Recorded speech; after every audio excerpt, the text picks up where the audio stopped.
Bapa di dalam sorga yang kami kenal dan kami sembah di dalam nama Tuhan Yesus Kristus. Hati kami limpah dengan ucapan syukur kepada Tuhan. Kembali minggu pagi ini boleh bersama-sama berhimpun di tempat ini. Masuk ke dalam hadirat Tuhan yang kudus. Menghadap tata kemuliaan Tuhan. Untuk beribadah, berbuat bakti kepada Tuhan dengan satu kerinduan di hati kami, yaitu masuk ke dalam persekutuan pribadi dengan Tuhan lewat pengajaran firman. Mengucap syukur buat karya salib-Mu yang minggu ini kami rayakan, dan hari ini kami merayakan kebangkitan Tuhan. Setelah Jumat Agung kemarin, puncak penderitaan di atas salib, hari ketiga Engkau bangkit, menyatakan kuasa-Mu atas maut, kemenangan-Mu atas kuasa dosa. Dan minggu Paskah ini kami mengenang, kami mengingat pengorbanan Tuhan di atas salib, untuk kami terus tersungkur merendahkan diri di hadapan Tuhan. Mohon kuasa dan kasih Tuhan memampukan kami meneladani apa yang sudah Tuhan lakukan, penyangkalan diri, bahkan memikul salib untuk menanggung hukuman atas dosa-dosa kami, orang-orang yang tahu berharap kepada Engkau, orang-orang yang mengasihi Tuhan oleh kasih Tuhan yang terlebih dahulu dicurahkan dalam kehidupan kami. Kami mengucap syukur buat pengorbanan Tuhan. Kami mengucap syukur buat kasih dan kemurahan Tuhan yang telah memperdamaikan kami dengan Bapa lewat pengorbanan-Mu di atas salib. Kami mengucap syukur buat setiap rasa sakit yang Tuhan rasakan, buat setiap tetesan darah yang Tuhan sudah curahkan, bahkan kematian Tuhan di atas salib yang menebus kami dari gelapnya dunia, dari gelapnya dosa, kepada terang-Mu, kepada keselamatan, dan sorga mulia sebagai rumah abadi menjadi pengharapan yang pasti di dalam Engkau. Kami mengucap syukur buat pemeliharaan, penyertaan Tuhan selama 1 minggu yang telah lewat. Kekuatan, pembelaan, kasih, bahkan berkat-berkat Tuhan terus hadir mencukupkan setiap kebutuhan kami. Lebih dari itu, secara rohani, sukacita, damai sejahtera Tuhan, dan tuntunan Roh Kudus untuk kami terus berjalan di atas kebenaran firman-Mu, menyatakan kebenaran Tuhan, boleh menjadi bagian yang tetap dalam kehidupan kami, dalam perjalanan kami di dunia ini yang fana, dalam peralihan menuju kekekalan bersama dengan Tuhan di sorga nanti. Sebentar kami akan mulaikan ibadah kami serahkan semuanya ke dalam tangan Tuhan dari awal sampai akhir. Bahkan saat pemberitaan firman, hamba-Mu hanya alat. Beri kami hati Tuhan, beri kami hati seorang murid, baik hamba-Mu yang menyampaikan maupun jemaat yang mendengarkan.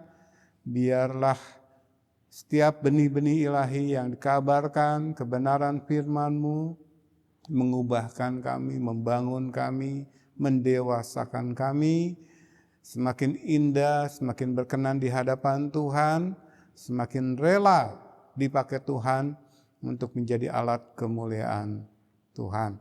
Terima kasih sekali lagi, semua itu hanya mungkin karena kami ada di dalam Engkau.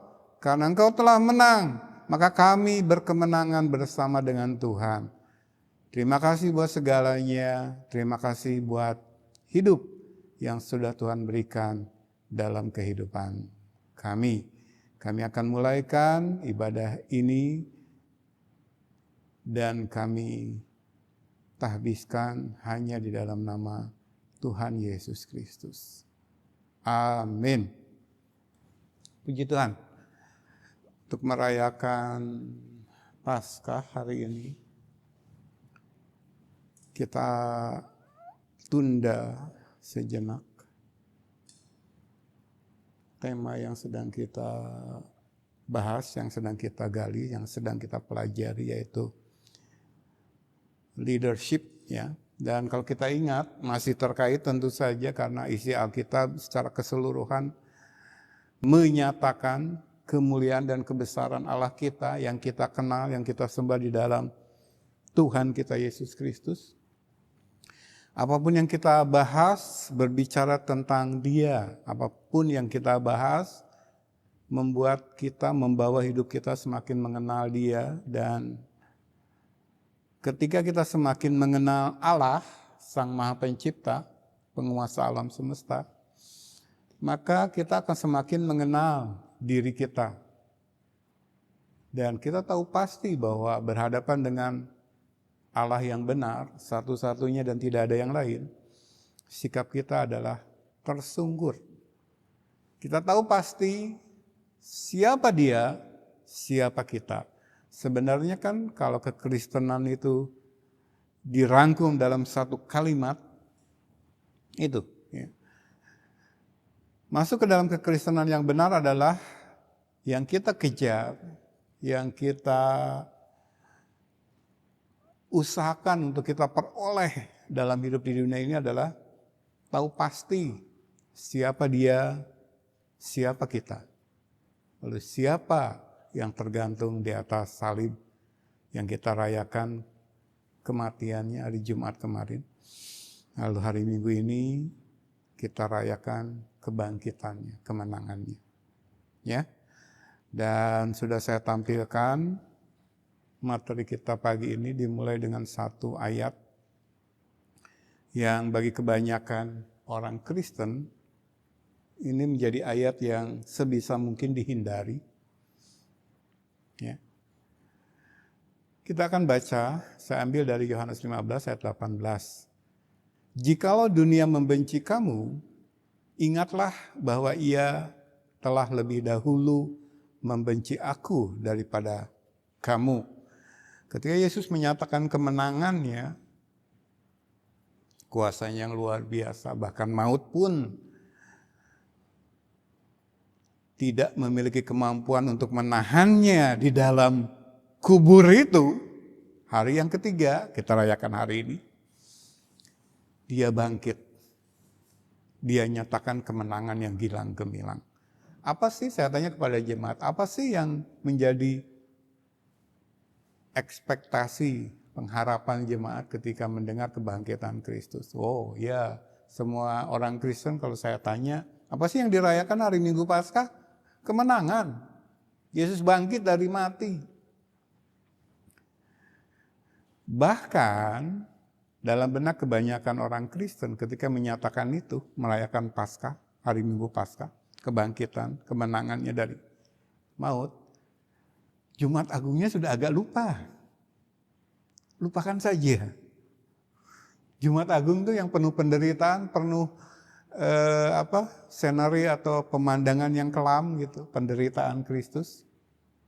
Lupakanlah. Dia sudah menang. Begitu ya. Padahal ketika kita memasuki perjamuan kudus, perintah atau pesan Yesus sangat jelas ya.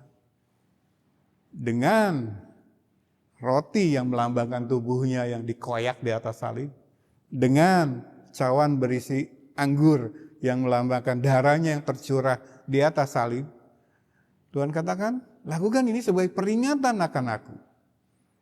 Semua gereja melakukan, umumnya minggu pertama setiap bulan. Tapi kalau saya tanya dan saya mengharapkan jawaban yang jujur dari kebanyakan orang Kristen, ketika merayakan Paskah di hari Minggu, yang adalah merayakan kemenangannya atas maut, sudah agak lupa tuh. Apa yang terjadi hari Jumat Agung. Begitu ya. Saya ajak balik lagi ke hari Jumat Agung. Gitu ya. Walaupun kita merayakan kemenangan Dia, tapi event di Minggu Paskah saat kebangkitannya tidak bisa kita pisahkan dari apa yang terjadi 3 hari yang lalu. Yaitu Jumat Agung. saat dia tergantung di atas salib. Jadi apa sih pengharapan kita sebagai orang Kristen ketika tahu dia telah menang, dia telah bangkit? Dia sudah katakan dengan seruan yang nyaring di atas salib, tetelestai. Lalu dia mati dengan menyerahkan nyawanya kepada Bapa. Dia dalam kontrol penuh sampai detik-detik terakhir hidupnya sebagai manusia. Kalau kita mengalami kematian karena nyawa kita diambil oleh yang punya. Betul ya? Di luar kendali dan kontrol kita. Terserah Tuhan, suka-sukanya Tuhan. Kapan dia menentukan kita mati, matilah kita. Gitu ya. Tapi Yesus di atas salib, setelah berkata tetelestai, dia berkata, kepadamu Bapa, kuserahkan nyawaku. Matilah Yesus. Sekarang bangkit. Bisa jawab jemaat apa pengharapan? Nah, kalau jemaat baca teks yang saya tampilkan, sebenarnya inilah pengharapan dari Allah kepada kita orang Kristen sungguh.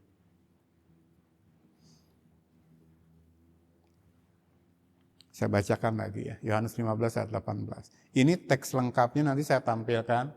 Saya ingin jemaat fokus dulu kepada yang saya tampilkan. Ada 4 ayat saya tampilkan dulu. Nanti kita lihat teks secara lengkap untuk melihat konteksnya. Ya.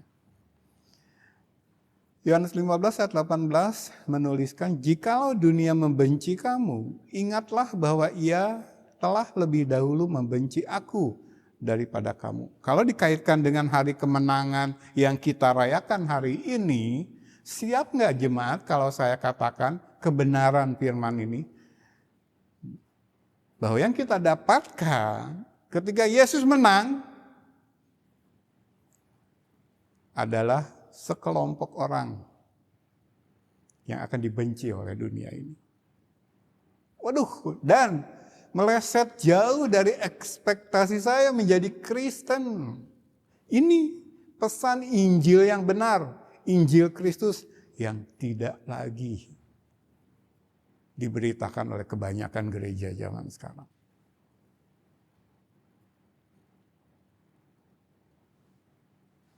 Masa sih hasil dari kemenangan kita dibenci?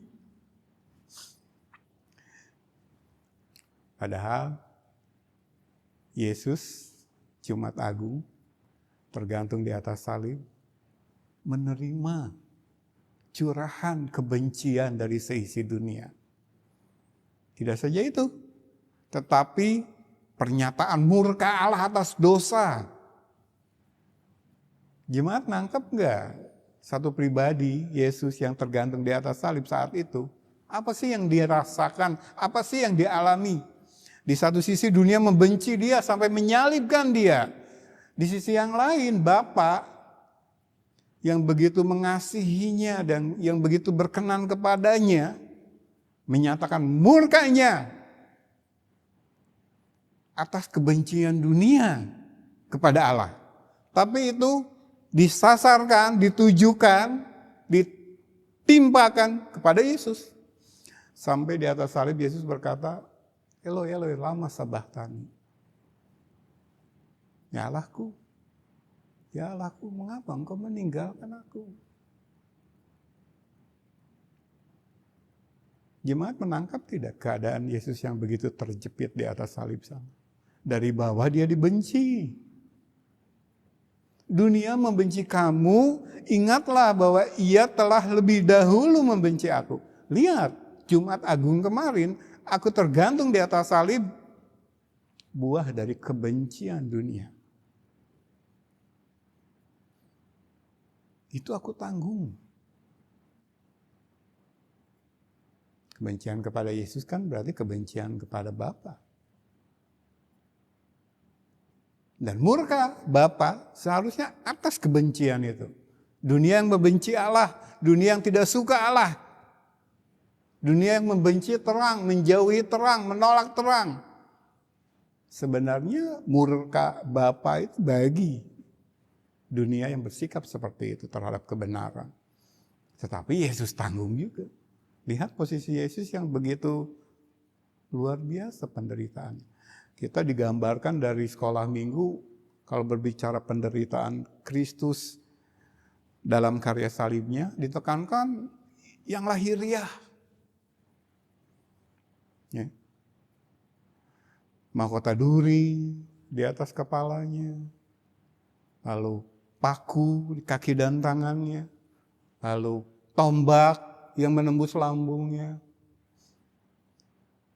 lalu cambukan, pukulan, tamparan, cacian, hinaan, olok-olok. Itu kan yang diceritakan kepada kita sejak sekolah minggu. Secara rohani kira-kira apa yang Yesus derita? Bahkan dia sudah nyatakan itu ketika berdoa di Taman Getsemani. Begitu luar biasa berat cawan yang harus dia tanggung. Sampai dia berkata, kalau boleh, cawan ini lalu.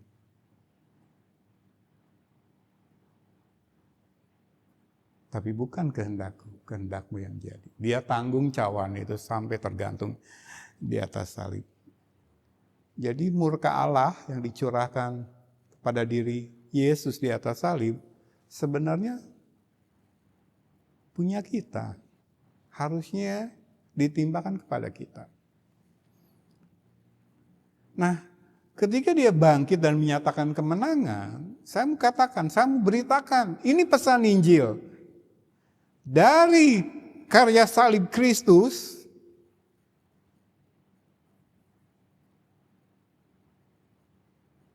akan menghasilkan satu kelompok manusia yang siap mengikuti teladan dia, bahkan siap ambil bagian dalam penderitaan dia.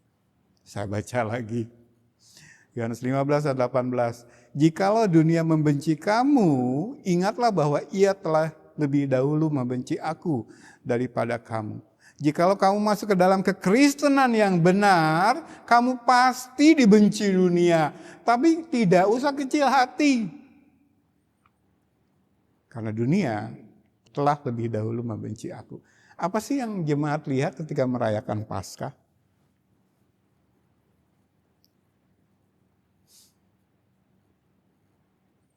Bahwa hari Minggu nanti saya akan pergi tamasya dalam kedok ibadah padang.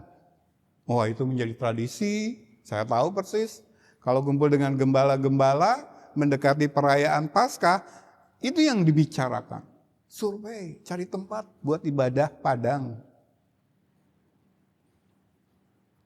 Siapkan dana, kumpulkan dana dari jemaat. Kalau bisa ada sponsor, beli ini, beli itu. Siapkan acara yang meriah. Apa sih yang jemaat lihat selama ini? Saya tanya kepada jemaat yang sudah Kristen bertahun-tahun, bahkan mungkin puluhan tahun. Apa sih yang dibayangkan? Saya akan kejutkan Anda semua. Saya akan kejutkan jemaat semua. Bahwa kemenangan itu diraih Yesus untuk melahirkan Kristen-Kristen sejati yang akan dibenci dunia sebagaimana dia dibenci dunia. Jadi gimana jemaat? Kaget, terkejut? Bahkan mungkin kecewa. Waduh, sudah mulai mikir-mikir. Kalau kekristenan seperti ini, kayaknya saya salah deh memilih masuk ke dalam kekristenan. Mulai pikir-pikir. Itulah berita firman yang benar. Itulah pemberitaan firman apa adanya. Membuat kita dalam kekristenan kita terus mengkaji ulang. Benar nggak nih pilihan saya?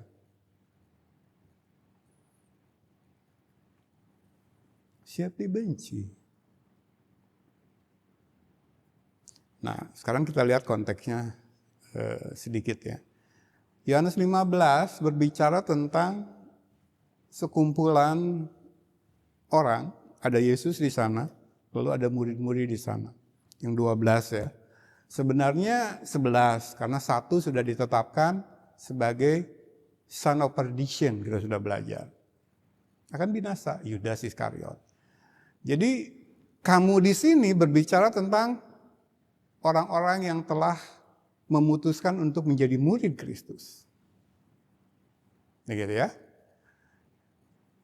Jika dunia membenci kamu, kamu di sini adalah murid-murid Kristus, mewakili kita yang sudah masuk ke dalam iman Kristen yang benar.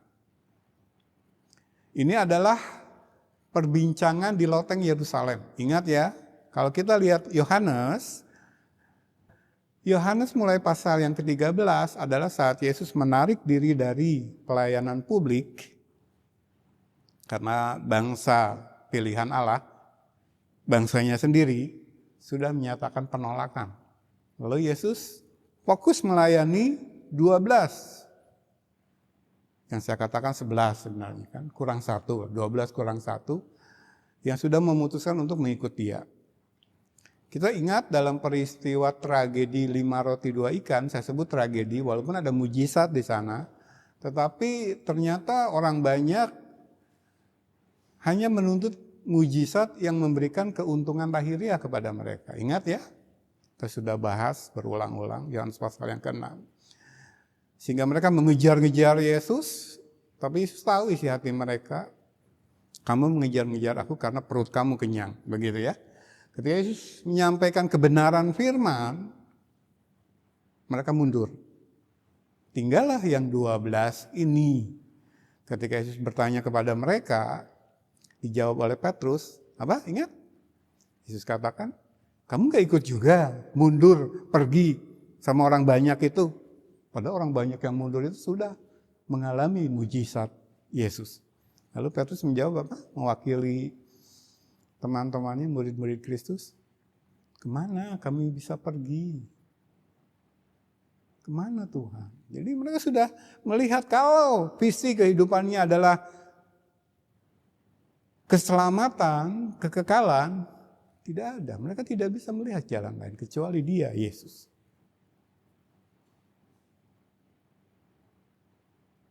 Tidak ada pilihan bagi kami selain mengikut Engkau. Nah, mulai pasal yang ke-13 Yohanes, Yesus fokus melayani mereka. Nah, perbincangan ini, perkataan ini Yesus perkatakan kepada murid-muridnya dalam perhimpunan itu ya di Yerusalem. Hanya dia bersama dengan murid-muridnya, orang-orang yang sudah menyatakan diri menerima dia. Jadi kalau kita mundur dalam Yohanes pasal 1 ayat 11, dituliskan, ia datang kepada milik kepunyaannya, tetapi orang-orang kepunyaannya itu tidak menerima dia. Itulah pelayanan publik yang dia tinggalkan. Mulai pasal yang ke-13, Yohanes ya. Kalau di Matius kan mulai pasal 24, jadi 23 di bait Allah, itu pelayanan publik Yesus terakhir, lalu dia menarik diri dan mulai Matius pasal 24 yang kita kenal dengan Olivet Discourse, pengajaran di Bukit Zaitun, dia fokus mengajar murid-muridnya. Kalau Yohanes mulai pasal 13. Jadi Yesus menarik diri dari kepunyaannya sebenarnya, bangsa pilihannya Israel, tapi mereka tidak menerimanya. Menyatakan penolakan. Maka dia menarik diri dari pelayanan publik, lalu fokus kepada ini, mereka yang dituliskan dalam ayat yang ke-12. Yohanes pasal yang pertama. Tetapi semua orang yang menerimanya diberinya kuasa supaya menjadi anak-anak Allah, yaitu mereka yang percaya dalam namanya. Saat itu tentu saja hanya 12 kurang 1. Saya katakan mewakili kita semuanya di sepanjang zaman, di segala penjuru bumi yang masuk ke dalam kekristenan yang benar. Jadi Yesus katakan ini saat itu kepada murid-muridnya 12 minus 1, tapi dia perkatakan juga kepada kita. Dan kita rayakan hari ini dalam hari Paskah, kemenangan dia, kebangkitan dia dari mati. Jadi kebangkitan Yesus dari kematian membangkitkan satu umat yang sudah Allah pilih dan tetapkan sejak sebelum permulaan zaman, jadi di masa lalu dalam kekekalan, penggenapannya dalam karya salib itu. Ketika dia bangkit dari mati, dibangkitkanlah satu umat yang bagaimana? Yang akan dibenci oleh dunia. Inilah kemenangan kita.